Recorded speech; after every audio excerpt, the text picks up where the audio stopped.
Tere hommikust. Täna on ju ometigi reede. Woo!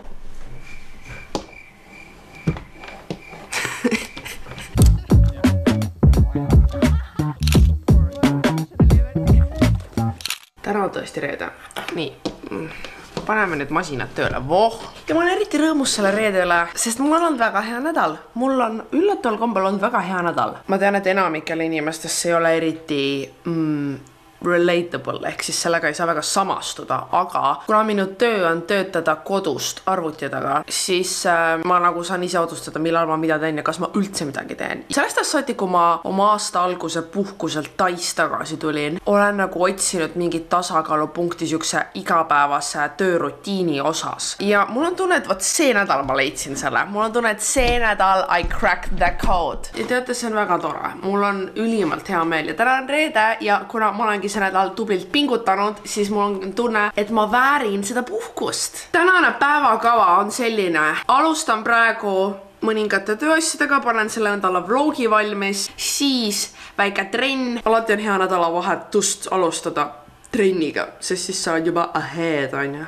Nii, tagasi koju, lõuna, siis mul on eksprompt üks kõne, mida ei juhtu tihti. Nagu I'm not out here making calls. Ainsad kõned, mis meil ongi, on Annaga. Aga mul on üks call ühe projekti osas, mille osas ma täiesti kogemata sain appisin ennast kuhugi. Siis ma kahetsesin, et miks ma seda tegin, aga siis ma otsustasin, et okei, ma teen selle kõne ära, et aru saada, kas see on asi, mida ma tahan teha või mitte. Aga minusuguse mugavustsooni inimese jaoks juba see kõne, tähendab, et terve päev on, ma pean häälestuma selleks. No see on inglise keeles ka, see on ka nagu põhjus. Viimased reeded olen ma endale väga mitteloomu omaselt käinud väljas ja mul on hetkel piisav. Okei, hetkel ma sain piisavalt. Mu nahk hakkas breakoutima. Mul piisas 2 laupäevast järjest, kus mul kõik liigesed valutsid ja ma ei suutnud püsti tõusta. Mulle piisas. Nii et täna me võtame rahulikult, aga siiski lõbusalt. Me lähme vist ühele open mic'ile. See on alati siuke vahepealne, vaata nagu open mic on väga hea asi, millega ma õhtut alustada. Sellepärast, et kui sa tahad, siis sa võid sellega lõpetada. Sa võid kell 9 olla mingi okei, ja nüüd ma lähen koju.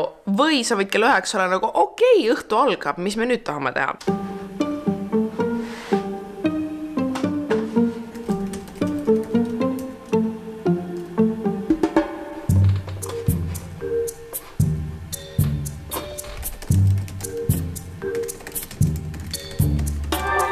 Nii ma sain asjad tehtud ja ma lähen kohe trenni. Muidugi mu kõrvaklapid on tühjad, see on nagu, muidugi on. Nagu mis outfit see on? Ma ei tea, aga mul on väga mugav.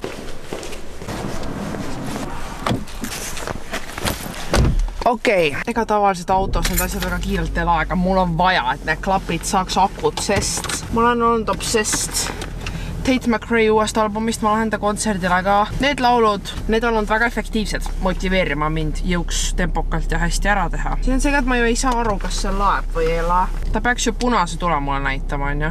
Ta ei näita mulle mingit tulnud. Nii, 11%.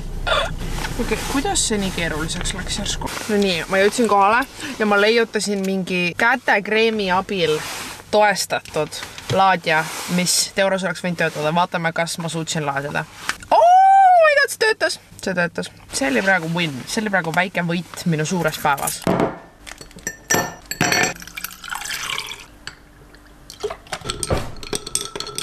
Kohv number 2 on served. See, et ma olen joonud nagu mingi 2 kohvi päevas, pluss kõik for mead. Ja minu kofeiini sõltuvus on. Ta on. Mul tegelikult on ülehomme juuksur. Nüüd, kui te seda vaatate, siis ma olen juba oma otsuse teinud. Ma tahtsin lõigata boobi endale. Mitte bob, aga nagu pikem bob. Okei? Viimane kord, kui ma juuksed lõikasin, olid need stiliseeritult nii lühikesed.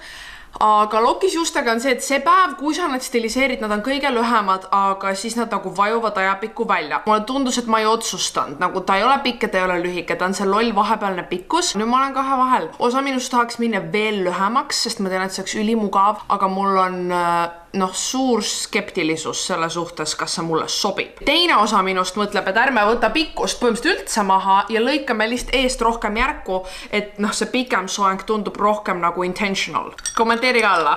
kumma poolt te hääletate. Ma tegin selle kõne ära ja öelge miks, ma pidin selle inglise keeles rääkima, öelge miks, kui ma räägin üksinda oma magamistoas inglise keeles oma välja mõeldud sõbrannadele, siis ma räägin nagu mingit C10 tasemel, vaata noh, kõik sõnad, academic genius, kui ma pean teise inimesega rääkima, siis ma räägin nagu A0 tasemel. Reaalselt, ma olin tõesti tulipunane, kõik lööve kaela peal, vaata, noh, the classics. Lihtsalt sellepärast, et nagu mul võttis nii palju ajurakke, et meenutada mingeid sõnasid, meenutada, kuidas ma ennast väljendan, sest ma väga ei teadnud, nagu, kuidas selleks kõneks valmistuda, see oligi rohkem siuke go with the flow, let's get to know each other vibes. Ja siis järsku ma olin nagu, yes, from Estonia I am. Nii, nagu öeldud, siis lähme täna majast välja ka. Ma mõtlen väikest rohelist vaibi. Ma lihtsalt, kas ma riskin minna pusaga? No, kui ma panen kampsuni, siis ma olen kohe business. Ma saaks ka rohelise looki teha. Selle rohelise, samas ja ei, see on parem. Ma arvan, et see outfit on päris hea, aga TMI on see, et mul on reaalselt siin all roheline matching pesu, rohelised püksid, roheline see ja kui õues oleks kevad, ma saaks panna jalga rohelised ketsid ja rohelise jope. Ma armastan rohelist, ma lihtsalt, mida ma oskan öelda? Ma lihtsalt armastan oma rohelist.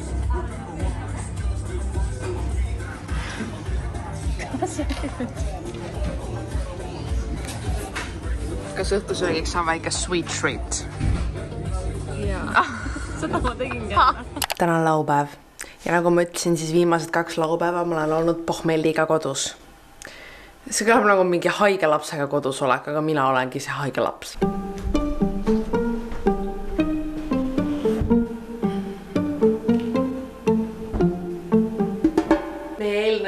Lõppes Minukale tuleku ja McDonald'siga, nii et on aeg tagajärjed likvideerida.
No nii, mul oli minu produktiivne laupäev selles kontekstis, et ma koristasin, ma käisin väiksel jooksutrennil. Miks see päike nii ääre on? Ma ei saa siin ääres rääkida. Ma tean, et selle vlogi lõpus nagu te teate, mis otsuse ma oma juustega tegin, on ja?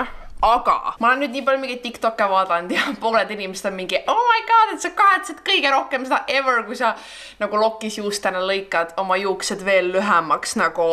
Ma mõtlesin teha nagu väike this moment, okei? Oh my god, aga nüüd ma vaatan, et see on ju äge. Ma mõtlesin väike siuke moment teha. Peaaegu bob, shoulder length on ja. Aga võib-olla ma lihtsalt tahan rohkem järku seda pikkust. Ma ei tea, okei? Ma lihtsalt ma ei tea. Jätke alla kommentaaridesse siis kumba versiooni teie pooldate. Kuigi te props teate, mille ma valisin, aga andke teada ikka, sest mind huvitab. Mul on teile tegelikult üks update veel ja see on seotud minu ja investeerimisega. Kes on jälginud mu vloge, siis te teate, et sellel aastal ma olen üritanud leida oma kohta investeerimismaailmas ja kujundada investeerimisharjumusi, mis on nagu minu jaoks loogilised. Ja ma olen teinud ära oma esimesed investeeringud, ma sain oma nagu esimese kogemuse kätte, aga ma pidevalt tundsin, et nagu okei, aga mis edasi? Nagu okei, ma panin oma esimesed 1000 euri S&P 500 fondi, mida ma nüüd teen? kuidas sa saad sellest mingisuguse harjumuse, kas see üldse peab olema harjumus, kas see peab olema igapäevane harjumus, kas ma teen seda iga kuu,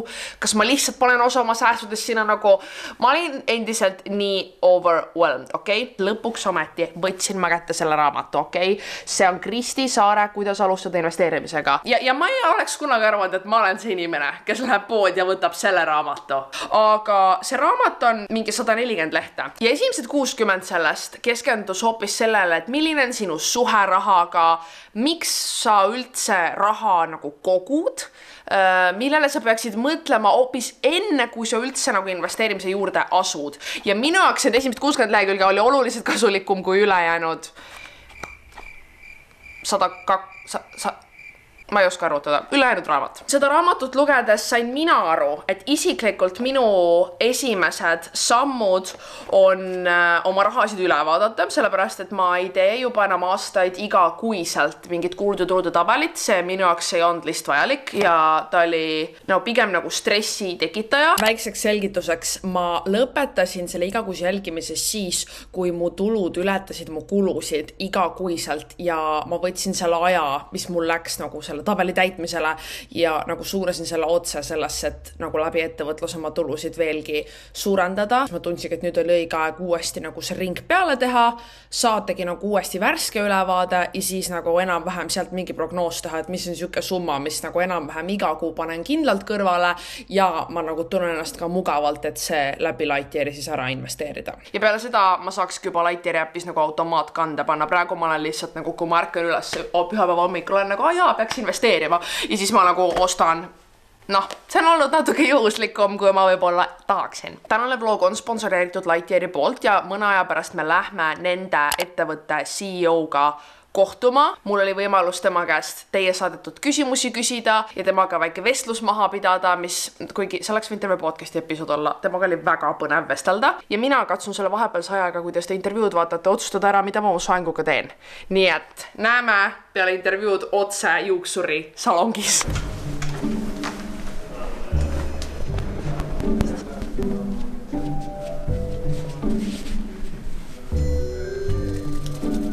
Mida kujutab endast investeerimine kõige lihtsamas tähenduses? Rahal on nagu siuke paar halba omadust, et sul ühelt poolt on nagu see, et sa kulutad ära selle ja siis sa saad nagu raha ühe korra kulutada, et kui sa oled ära kulutad, seda rohkem ei ole. Aga teine on inflatsioon, et siin keskpangad trükivad raha juurde, see tähendab see 100 eurot võib-olla, mis sul on, siis natuke seepärast seda 100 eurost ostuväärtus on väiksem. Et kui me siin Eestis näiteks mõtleme viimase paari aasta peale, et kui palju asjad on kallimaks läinud, et sul on jah, see sama raha on alles, aga tegelikult sa saad vähem selle eest. Ma arvan, et investeerimine, et kui sa paned oma raha tööle, et maailma majandus kasvab, sa paned oma raha sinna külge ja see kasvab ka sellega. Et nagu väga oluline on see, et su raha kasvaks kiiremini, kui sa kulutad või siis inflatsioon ära sööb. Ja investeerimine on nagu väga hea viis seda teha. Meil tuli üks küsimus, et kas ma pean seda investeerimisäppi nagu Tamagotšit elus hoidma, et kogu aeg ostan, investeerin, müün, jändan, pean iga päev tegelema ja tšekkima. See võib isegi kahjulik sulle olla, et ma võin sulle statistiliselt tõestada, et kui sa kogu aeg iga päev treidid sisse välja, siis sa kaotad raha. Statistiliselt lihtsalt on see, et nagu me näeme, et nagu vähesed inimesed suudavad olla nagu need, kes sul leiavad täpselt õigeid auke, kust osta ja nii edasi. Ma arvan, et see nagu loogika on see, et ära proovi olla nagu targem kui maailm või turg, et nagu investeeri nagu pikaajaliselt, et see on nagu, kui sa vaatad maailma börside käitumist, siis pikaajaliselt nad liiguvad nagu üles, kui sa võtad nagu hästi lühikeselt, siis ta võib käia üles ja alla. Et nagu minu enda isiklik nagu investeerimine on see, et ma investeerin regulaarselt, mul on iga nädal automaatselt ostan mingeid laiapõhjalist ETF-i ja that's it, et see niisugune regulaarne käitumine on nagu mõistlik, et hästi paljud inimesed ostavad just ühte mingit ETF-i üle pikka aja. Mina armastan osta sisse, et olgu, et mul see raha on juba täna olemas, aga mulle meeldib osta seda üle pikka aja, sest aeglaselt käivad üles, aeglaselt alla. Kui täna on kallis ja sa ostad ja homme on odav, sa ostad, siis sa said keskmise hinna sealt, et sa ostad see nagu vaikselt sisse, et sa ei pea nagu muretsema, et kas see nagu täna läks üles või täna läks alla, vaid see siis nagu keskmistab ära selle sisseostu sulle. Murelike vaataja kirjutab, et tekib küsimus, kas üldse millisele turule ma oma raha panema peaks, vaadates olukorda USA, Ukraina ja Venemaa vahel. Ehk sisuliselt, kas hetkel on üldse mõtet USA turule investeerida? Ja täna on nagu põnevad ajad, et palju teadmatust, et mis nagu maailmas toimub ja siis kui sa nüüd jällegi igapäevaselt Tamagotšit vaatad ja loed uudiseid, siis tundub, et kogu aeg maailm muutub, et mis toimub. Tegelikult nagu me näeme, et see lühiajaline virelus, mis siin ühtepidi teistpidi toimub, see tegelikult nagu ei mängi väga palju rolli, et nagu pikaajaliselt inimesed investeerivad ikkagi nii Euroopasse kui ka USA-sse. Võib-olla hea võrdlus on, et kui COVID oli kunagi, et COVID oli väga palju rohkem ekstreemne, et siis äkki läksid asjad, kukkusid alla ja siis järsku läksid need hästi kiiresti üles ja siis käis niisugune tohutu võnge ja keegi ei teadnud, mis toimub, see oli nagu väga nagu ebastabiilne olukord. Kui sa täna nüüd nagu välja zoomid ja vaatad seda COVID-i asja, et kas sa ostsid nagu tipus või ostsid põhjas, nagu tead, väga vahet ei ole, nagu, et see nagu maailm on nii palju edasi läinud, et see väikene võnge siin sees tegelikult ei mängi rolli. Meil tuli päris palju küsimusi natuke skeptikute poolt, et okei, ma kannan oma raha teie platvormile, et kuidas ma saan kindel olla, et sellega seal midagi ei juhtu või kui peaks näiteks Lightyeari ettevõttega midagi juhtumas, siis kas minu raha on igavesti läinud? Väga aus küsimus, et selles suhtes sinu raha on sinu raha. Et kui sina paned selle Lightyeari platvormile, sellest ei saa Lightyeari raha, vaid see on ikkagi jätkuvalt sinu oma. Sellele kehtib hästi palju reegleid. Et see on nagu number 1 reegel, et see on sinu oma ja kes seda nagu jälgib, on Finantsinspektsioon Eestis näiteks, kes jälgib seda, et finantsasutused käituksid õigesti.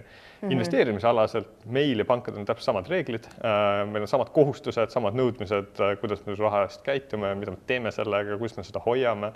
Et isegi kui Lightyear peaks ära kaduma, siis sinu raha on erinevates finantsasutustes nii-öelda kliendi kontol, sinu kontol, kus sa saad selle ikkagi kätte. No super, suur aitäh sulle, garanteerin, et saime väga palju targemaks, kindlasti ka inspiratsiooni mõelda selle üle, mis sinu strateegia, mis sinu eesmärk ja sinu soov üldse selle tegevusega on, kes teab võib-olla järgmise korrani ja võib-olla inimesed vaatavad, tekivad uued küsimused ja saame järgmine kord uuesti teile külla tulla. Aitäh, et kutsusid mind siia.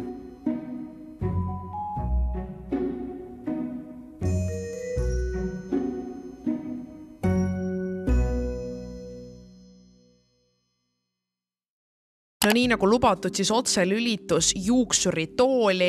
Ma alustasin sellest, et ma selgitasin oma juuksurtarjale oma nagu dilemmat ja meil oli päris pikk arutelu seoses sellega ja ma sain temalt kinnitust, et isegi kui me põhimõtteliselt jätame selle pikkuse samaks, aga anname värske lõikuse, siis need juukseid on oluliselt kergem stiliseerida niikuinii. Sest suurim põhjus, miks ma seda lühikest soengut kaalusin, oli just selle lihtsuse pärast, sest kui nagu su lokid on väsinud ja välja vajunud, siis ükskõik kui palju sa pingutad, need näevad ikka nagu täiesti surnud välja, sest ma ei ole nagu päris kindel, et see lühike soeng nagu mingi ülislei mul oleks olnud, et ma arvan, ma oleks selle pull offinud, aga mulle ikkagi nagu meeldivad väga pikad juuksed ka. Seega seekord me läksime järku lõikamise teed, see lisas mu juustele täiega nagu uut dimensiooni ja mulle endale tundub, et komplimenteeris minu lokke ka ja ma olen neid nüüd nagu ka juba kodus pesnud ja stiliseerinud ja see on tõepoolest lihtsam ja ma ei pidanud oma juuste pikkust kuidagi nagu ohverdama, nii et ma jään ülirahule. Andke teada, kuidas teile meeldib. No nii, ma mõtlesin, et juuksevloogi lõpetuseks on ainuõige anda teile ka väike second day soengu look, et see on nüüd siis minu enda stiliseeritud teise päeva soeng. Ma väga ei näinud vaeva, et seda nagu issand, ma ei tea, kas te isegi näete midagi, et seda refreshida või midagi, aga reaalselt ma sain aru, et ma olen nagu selles vanuses, kus ma hindan väga seda, kui sul pole mitte lihtsalt juuksed peas, vaid sul ongi nagu soeng ja lõikus ja võt, ma ei olnud nagu sellest erinevusest enne väga aru saanud ja nüüd ma saan aru, et see on väga suur erinevus. Mina jäin väga rahule, andke teada, mis teie arvate ja ma arvan, et see on ka paras aeg selle vlogi otsad kokku tõmmata, ma väga loodan, et teile meeldis see ja näeme teiega juba järgmises videos. Tšau!